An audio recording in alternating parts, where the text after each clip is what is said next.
Bismillahirrahmanirrahim. Assalamualaikum warahmatullahi wabarakatuh. Halo teman-teman semuanya, apa kabar? Bertemu lagi dengan saya Dodi Firdiansyah. Di video kali ini, saya akan menjawab semua keinginan teman-teman di video sebelumnya tentang logging.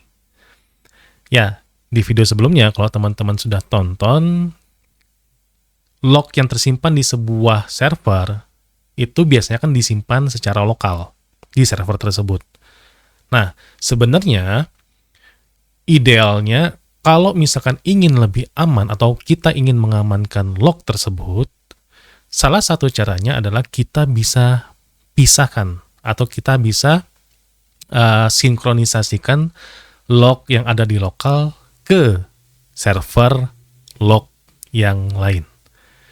Jadi kita menyediakan satu buah server log yang nantinya semua server-server di sekelilingnya itu, log-lognya itu akan dikirim secara otomatis ke server log utama ini.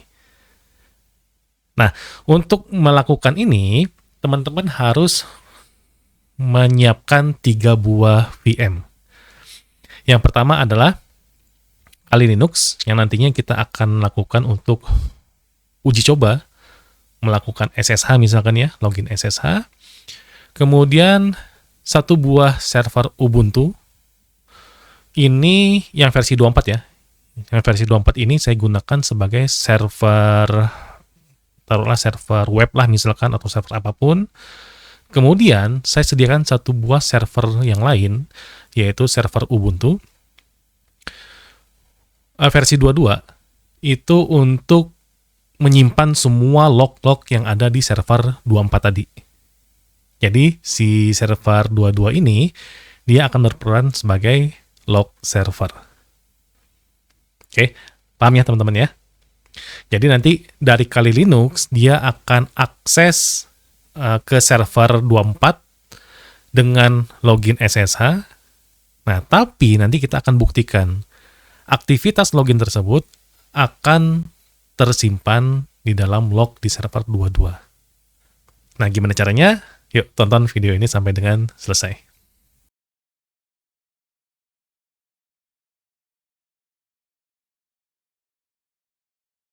Nah, sekarang kita langsung ke prakteknya ya. Bagaimana cara menyimpan log dari server-server yang lain. Jadi sekarang posisinya kita ada di server 22 yang akan jadi server lognya. Kemudian teman-teman harus install dulu rsyslog-nya. Ya, apt rsyslog. Ya. Install. Ya, apt install rsyslog. Nah, kalau sudah terinstall, maka tahap berikutnya kita akan rubah satu buah file di etc tersebut. Kemudian di bagian rsyslog.configuration. Nah, teman-teman tinggal rubah atau hilangkan tanda pagar. Biasanya secara default ya, bentuknya seperti ini. Dia masih di komen. Ya, nah, teman-teman tinggal hapus pagarnya aja. Yang modul load im UDP ini untuk traffic UDP. Kalau ini untuk traffic menggunakan TCP. Ya. Jadi kita akan buka semua koneksi TCP dan UDP yang melalui port 514. Ingat, ya, komunikasinya antara server-server yang sekitarnya dengan server lognya itu berjalan di port 514. Nah, kalau sudah, kemudian save. Kemudian kita akan reset service dari si rsyslog-nya. Oke, kalau teman-teman berhasil, ketika kita cek status, aman ya. Statusnya aktif dan tidak ada error. Oke, berikutnya jangan lupa di server ini kita harus izinkan di firewall port 514 TCP dan UDP itu di allow. Ya, jadi kita gunakan UFW kemudian allow 514 yang TCP dulu, misalkan mau UDP TCP ya terserah ya. Oke, kemudian kalau sudah ada sih pesannya seperti itu ya, skipping adding rules. Tapi kalau yang belum ada nanti pesannya dia akan berbeda, adding rule v6 dan seterusnya. Ini untuk yang UDP. Oke, jadi biar dia bisa keluar masuk, diizinkan oleh firewall-nya. Nah, sampai sini untuk konfigurasi di server dua-duanya udah oke, ya. Sekarang kita masuk ke server 24-nya. Nah, tetap teman-teman install dulu apt install rsyslog. Ya. Kemudian kalau dia minta konfirmasi ya yes min y aja. Kemudian kita buka nano etc rsyslog.configuration-nya di file yang sama. Cuman bedanya ini jangan dibuka komentarnya ya. Tetap seperti ini, cuman teman-teman tambahkan 2 script. Yang pertama untuk UDP, teman-teman gunakan bintang titik bintang spasi add-nya 1, kemudian tembak ke IP server log-nya berapa. Nah, kalau saya server log-nya seperti ini. Ya, 40.135.2 berjalan di port 514. Itu untuk UDP. Nah, untuk TCP-nya caranya sama, script-nya sama, cuman add-nya itu double. Ya, add-nya 2. Add, kemudian tembak ke IP server log-nya berikut dengan port-nya. Itu aja. Kalau sudah, tinggal di exit. Ya, Ctrl X, kemudian kita restart ya, sistem ctl restart rsyslog-nya. Oke, kemudian kita cek kalau misalkan lancar, statusnya harusnya nggak ada masalah. Oke. Nah, sekarang kalau sudah saatnya pengujian. Kita abaikan yang server 24 karena kita udah pasti kalau ada aktivitas SSH maka pasti akan muncul di log server 24-nya. Misalkan tile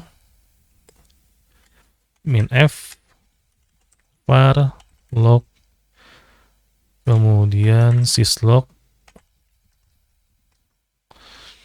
kemudian saya ingin grab sistem di misalkan. Oke, kemudian saya ingin tembak ke IP ini ya, loginnya ke 134 ya. Kemudian passwordnya 123. Oke, login. Nah, kalau teman-teman cek di sini ya, dia sudah ada koneksi, ada session yang terhubung dengan user doi. Ya, muncul di sini lokal, itu normal. Nah, tapi bagaimana jika di server 22 itu log yang ada di server 24 otomatis akan sampai juga di server 22. Nah, sekarang kita buktiin. Misalkan saya pakai aplikasi putih dari komputer yang lain ya, misalkan ya. Nah, kemudian saya gunakan perintah yang sama ya. Kemudian kita coba login 192.168.40.134. Ya, itu di server 24 ya. Enter. Nah, perhatikan ya teman-teman, di lognya nanti, misalkan doi passwordnya 123. Ya, hasilnya sama. Ada session yang yang aktif ya, dari user doi tadi ke server 34. Nah, ini otomatis. Jadi setiap ada aktivitas melalui SSH atau yang lainnya, nanti server 22 ini dia akan mendapatkan semua log yang ada di server ini juga. Ya, jadi kalau misalkan ada hacker masuk ke server 24, kemudian dia menghapus semua log di sini, yang di server ininya, maka di server 22 dia tetap ada. Nah, apakah teknik seperti ini sudah diterapkan di jaringan teman-teman semuanya? Nah, bagi yang belum menerapkan, coba diterapkan supaya log teman-teman bisa tetap aman. Oke, gimana nih informasinya dan edukasinya? Kira-kira menarik nggak? Kalau menurut teman-teman konten ini bermanfaat dan berguna buat teman-teman, tulis di kolom komentar dan juga jangan lupa subscribe, like, komen, dan juga share video ini supaya banyak yang nonton, banyak yang belajar dari sini, supaya sistem kita bisa semakin aman. Oke, terima kasih buat semua teman-teman yang sudah support channel ini. Kita ketemu lagi di video-video berikutnya. Tetap sehat, keep secure. Assalamualaikum warahmatullahi wabarakatuh.